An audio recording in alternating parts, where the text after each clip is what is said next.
Bienvenue, chers auditeurs, dans une nouvelle vidéo de Graines de sagesse. Aujourd'hui, nous allons plonger au cœur d'une histoire qui nous rappelle l'importance de nos pensées et émotions et comment elles façonnent la réalité de notre monde intérieur. À travers le périple d'Incho, un jeune moine confronté à la turbulence de son esprit découvrait comment chaque ombre de doute peut être transformée en lumière de compréhension. Préparez-vous à un voyage introspectif, où les leçons de la nature et de la méditation se fondent pour créer un tableau de sagesse éternelle.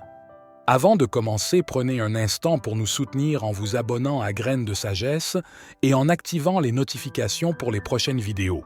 Maintenant, commençons. Niché profondément dans les bras des montagnes majestueuses, un ancien monastère se tenait fier, témoignage du passage du temps. Les échos de S.E. cloches se dispersaient dans les vallées environnantes, portant des histoires de temps anciens que peu se souvenaient encore. Les murs épais de pierre du monastère étaient semblables à des parchemins anciens, marqués par les récits gravés par les vents du temps. Les jardins luxuriants étaient le chef-d'œuvre de la nature, chaque recoin racontant une histoire différente. Au cœur de ce sanctuaire paisible, un jeune moine du nom d'Incho luttait contre une tempête intérieure. Sismain, bien qu'usé par le dur labeur dans le jardin, ne pouvait apaiser son esprit tourmenté. L'harmonie du jardin contrastait fortement avec la mélodie chaotique de ses pensées. Il regardait avec envie ses frères qui semblaient trouver un apaisement dans leur méditation, alors que lui était assailli par des pensées incontrôlables, le privant de sommeil. Un jour, ne pouvant plus porter ce poids, il chercha conseil auprès du sage maître Kozan. Avec une voix tremblante, il exprima « Maître, malgré mes efforts, la paix m'échappe lors de mes méditations. Mon esprit ressemble à une rivière déchaînée. » Maître Kozan, dont le visage portait les marques du temps mais aussi de la sagesse, répondit avec une douceur apaisante « Incho, quand tu plantes une graine dans le sol, t'attends-tu à ce qu'elle germe et fleurisse instantanément? »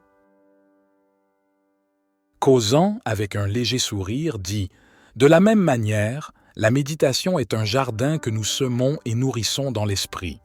Il faut cultiver avec patience et amour, tout comme tu le fais pour chaque plante du jardin. » Avec cette nouvelle perspective, Incho s'engagea dans sa pratique méditative en voyant chaque pensée et chaque émotion comme une graine plantée dans le sol fertile de son esprit. Il y avait des graines de toutes sortes, certaines robustes comme des chênes, d'autres délicates comme des fleurs de cerisier. Il comprit que certaines de ces pensées tumultueuses étaient des graines qu'il avait lui-même semées. Il apprit à chérir les graines d'amour et de compassion tout en éloignant celles de la peur et du ressentiment.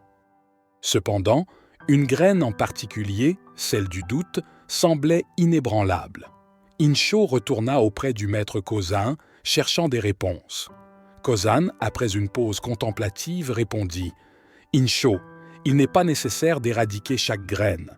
Ton chêne de doute est là pour te rappeler que le chemin de la compréhension est éternel. Accepte-le, mais ne le laisse pas éclipser la beauté de ton jardin intérieur. » Méditant profondément sur ces paroles, Incho trouva la paix avec son chêne de doute. Au lieu de le voir comme un adversaire, il le reconnut comme un mentor, le poussant toujours à chercher plus profondément la vérité. Avec le temps, la transformation d'Incho était évidente pour tous. Son visage reflétait la paix intérieure qu'il avait trouvée, et ses yeux brillaient d'une lueur de sagesse. Sa réputation se répandit bien au-delà des murs du monastère, attirant de nombreux chercheurs spirituels. Incho, qui autrefois était perdu dans le labyrinthe de ses pensées, était maintenant une source d'inspiration pour beaucoup. Dans son cœur, il remerciait profondément le maître Kozan et le monastère en montagne. Mais surtout, il était reconnaissant envers son chêne de doute, car c'était sous son ombre qu'il avait découvert la lumière brillante de la sagesse. Dans la quête de la paix intérieure et de la compréhension, il est essentiel de reconnaître que nos doutes et nos incertitudes peuvent être nos plus grands maîtres. Insho nous a montré que l'acceptation et la contemplation profonde peuvent transformer les ombres de nos esprits en sources lumineuses de sagesse. Tout comme un jardinier prend soin de chaque graine, chaque pensée et émotion en nous mérite attention et compréhension. C'est en embrassant ces leçons que nous trouvons véritablement notre chemin. Chers auditeurs, nous tenons à vous exprimer notre profonde gratitude pour avoir partagé ce moment avec nous. Vos oreilles attentives et vos cœurs ouverts font de ce voyage une expérience véritablement enrichissante. Si les histoires et les leçons partagées ici résonnent en vous, nous vous invitons chaleureusement à vous abonner à notre chaîne Graines de sagesse. Ensemble, cultivons un monde empreint de compréhension et d'harmonie.